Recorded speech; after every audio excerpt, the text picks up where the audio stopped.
असम में जो doubtful voter के लिए कानून के ऊपर जो हमला किया है, वो अत्याचार किया है, वो फौरन बंद करना पड़ेगा। नहीं तो असम में असम में हंगामा हो जाएगा जब तक सॉल्व नहीं होता है।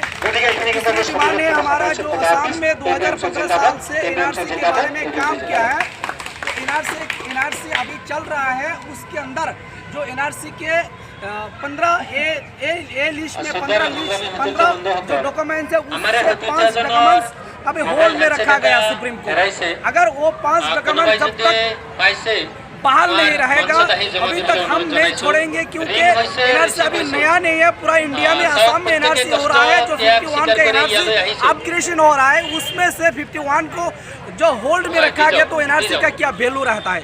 इसलिए हमको डिमांड है जल्दी से जल्दी वो जो 5 डॉक्यूमेंट्स होल्ड में किया है सुप्रीम कोर्ट, 5 एनआरसी डॉक्यूमेंट्स को फौरन बहाल रखने के लिए हम तीनों डिमांड लेके दिल्ली में आए हैं। अगर हमारा डिमांड भारत सरकार और असम सरकार जब तक हमारा डिमांड पूरी नहीं करेगा, तो हम इससे और ज्यादा जंगी आंदोलन करने के लिए हम प्रस्तुत